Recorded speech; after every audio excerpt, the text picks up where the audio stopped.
Next topic is the arc length. This is, as I said, we are moving to chapter 8 with applications. So arc length. Just to give you a little bit idea how people are looking at, try to figure out the arc length. Before we knew that, let's play what if. What if we didn't know what is the circumference of a circle, right? We know it's 2 pi r, but what we could have done to estimate, to approximate the circumference of the circle, one way is to inscribe a square and look at the perimeter of the square and say, well, that's roughly the circumference of the circle. Because it's a rough estimate, then what we can do is to take a polygon that has more sides.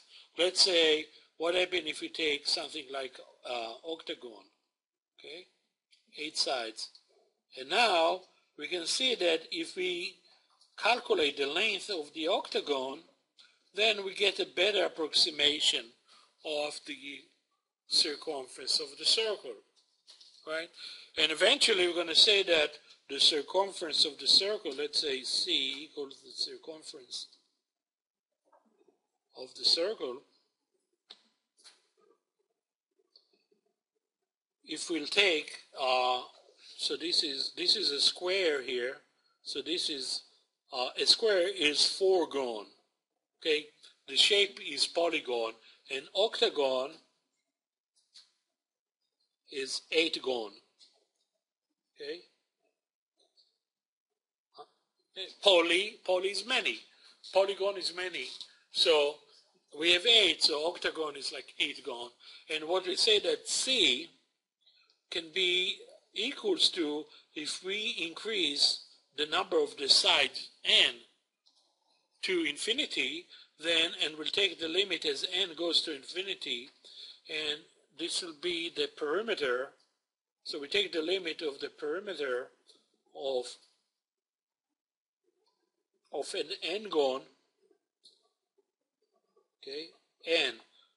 In other words, we have n sides polygon, and we let n goes to infinity, then that will be the circumference of the circle.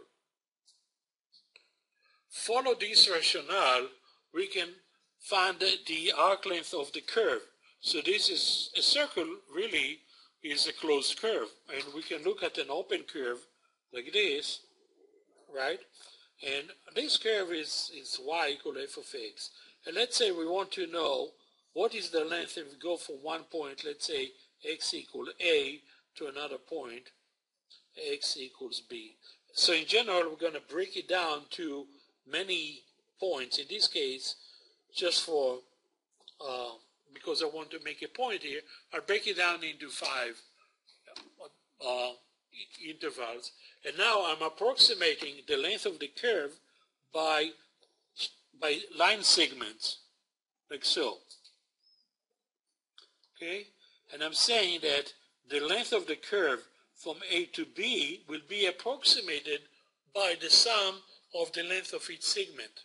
Now, what is the length of the segments? Well, if we look at point, the first point, let's call it x1, y1. The next point, of course, x2, y2, and so on, x3, y3, x4, y4, and x5, y5.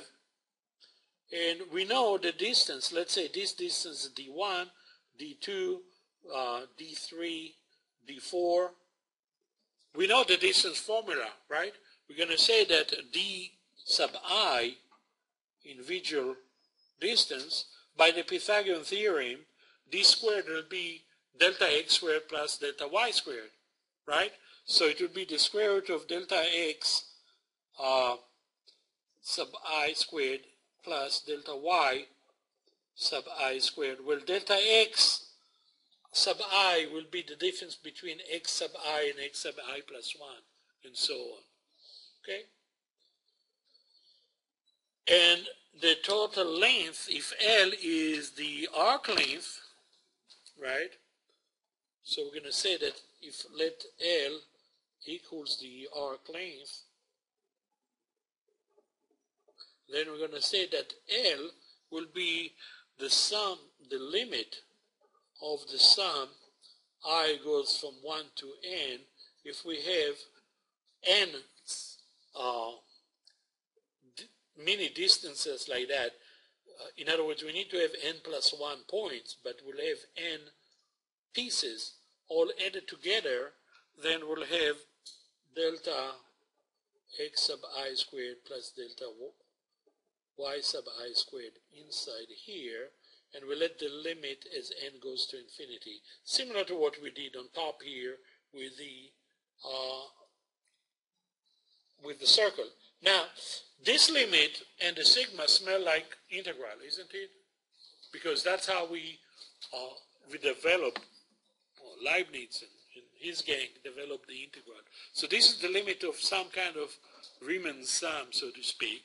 Now we need to do a little manipulation here inside the radical. For instance, if I'll factor delta x squared, delta x sub I squared, and take it out of the radical, then I'll have the limit as n goes to infinity of sigma from 1 to n, and then I'll have delta x sub I, and here I have 1 plus delta y sub I over delta x sub I squared. Okay, like so.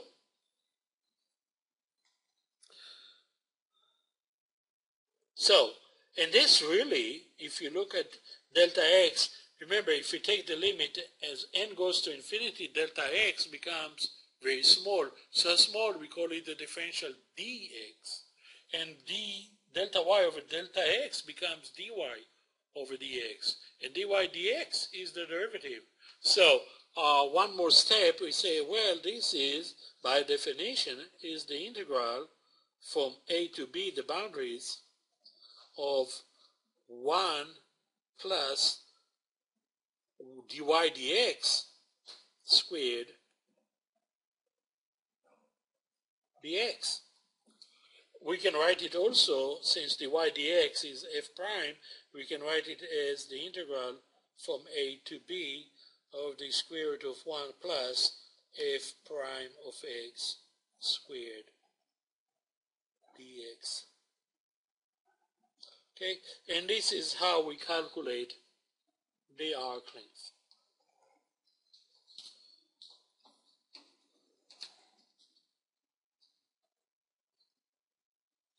Okay, so this is the introduction. That's how we calculate it, and I have time for one example, so I'll give it to you. And this is a non-trivial example, so pay close attention.